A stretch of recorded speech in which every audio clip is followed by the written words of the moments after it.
We are in Amman, Jordan, with the great Dr. Usama Fayyad, one of my role models and very dear friends. We're here to talk about kind of the Usama's entrepreneurial story and talk a little bit about your background and what you're doing now in Amman, Jordan, and in the U.S., etc.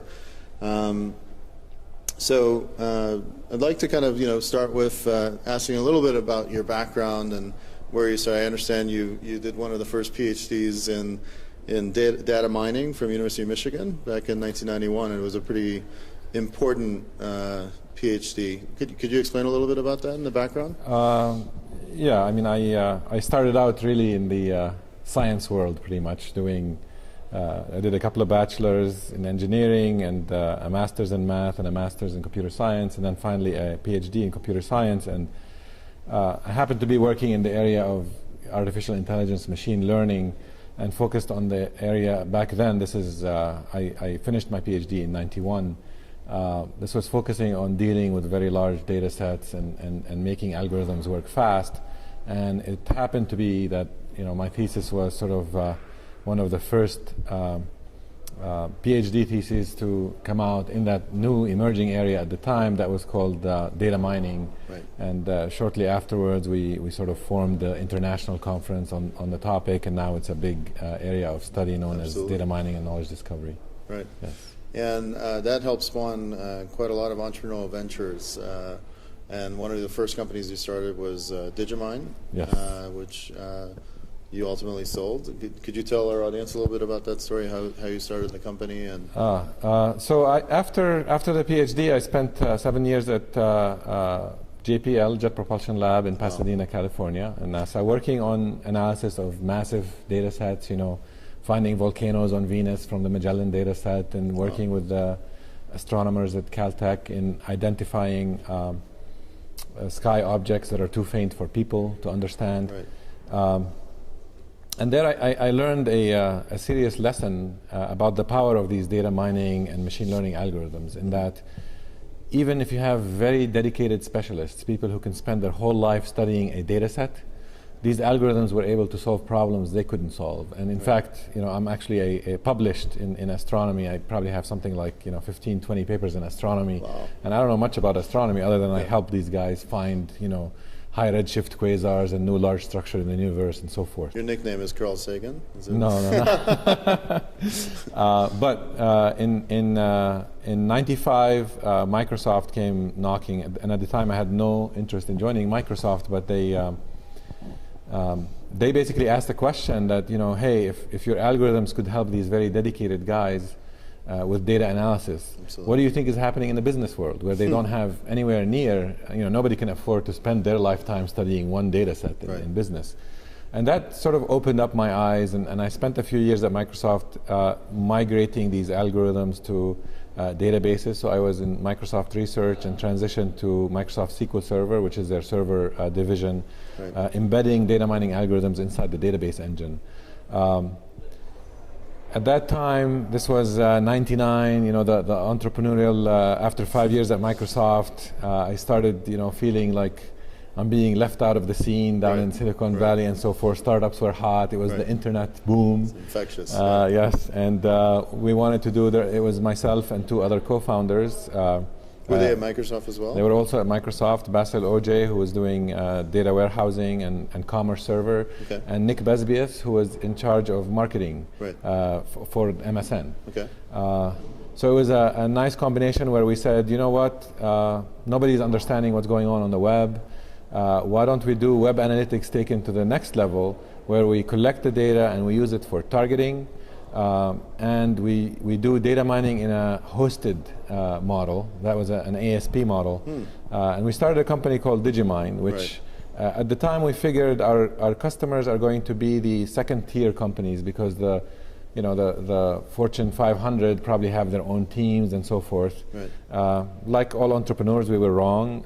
It turns out that the Fortune 500 became our primary customers. It turns out their data picture was pretty broken. So you pivoted Yeah, to we that definitely customer base. adjusted the model.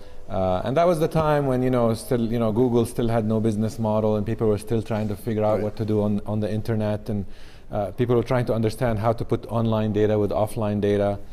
So that company, Digimine, raised a lot of capital for it very quickly. Our angel round was 4.5 million. Within 6 months, Mayfield came in with 20 million.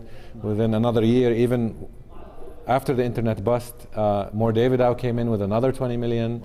Wow. So it was a good run, and about 3.5 years into it, you reach that crossroads where the business is going. There's a very nice book of business, recurring revenue, because it's an ASP. ASPs have a problem, right? They take a long time before the cash starts coming in, but once it comes in, it's very steady. And with our board, we were having discussions around getting rid of another side of our business, which was doing professional services. So when you deal with the likes of American Express and Daimler Chrysler and Ford and all these big guys, you have to have these professional services. And VCs, as we all know, are not interested in that aspect of it.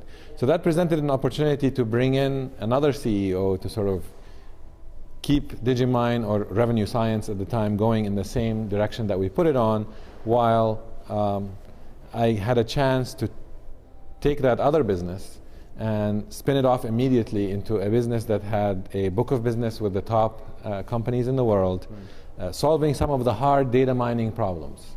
And that gave me the chance to sort of try to also grow teams in an outsourced basis in the Middle East and in Eastern Europe and in Chile, because there was no talent in data mining, and you had to go seek. What years was that? This was 2000 and mid-2003. Okay. Well, the company grew much faster than we thought. Yahoo became one of our clients, and tried to buy us several times because they wanted the team and they wanted some of the technology. Right. I said no many times, because the lifestyle of having your own company with no investors was just a very good lifestyle, very good cash. Right. But by the time, it was like the 6th time they make the offer, I had also learned, and get this, I've been involved with the internet from its early days. I ran a web analytics firm with data mining and data warehousing. Right. I was doing behavioral targeting on the web in the early days. And I thought I understood the internet. Right.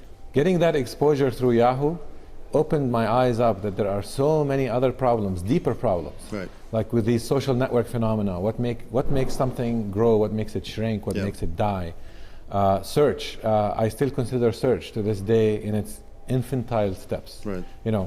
Typing in 2.6 keywords and getting 600,000 results, you look at the top 10, that is not the mode by which we are going to search and navigate the web, and it's not how it's going to get localized and so forth. Yet that is the model today. Same with economics. There were many problems in the economics of the web that are very poorly understood. Right. Problems that are worth billions of dollars, economic problems that are solved by engineers suboptimally. I mean, we could talk about Vickery auctions and how they work, and why Google and Yahoo and Microsoft are all using the wrong mechanism theoretically, and there's a whole other. So that opened up my eyes that, my God, this is a whole other area which I don't. If a guy like me doesn't understand it, then it's got to be much deeper. So Yahoo tried to buy you 6 times. Yes, they were very persistent. Were you playing hard to get, or you actually were? I was interested in building the company and wanting to wait, and so what ultimately changed your mind? What changed my mind was, so I liked Yahoo a lot, but my model was, look, I'll help you, I'll consult with you, I'll help you solve some of these hard problems, but I don't want to be in there sort of doing the management and so forth.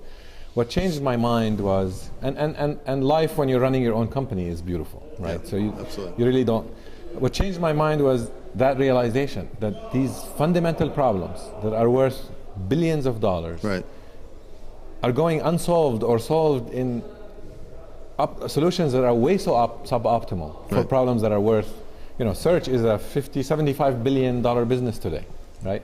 And yet I could sit with you here and tell you about fundamental problems in search that are actually solved, we know, that are solved economically the wrong way. The wrong way. So, that really opens up your eyes and sort of says, okay, there's a huge opportunity here. Maybe those are areas we can angel invest in. Absolutely, absolutely.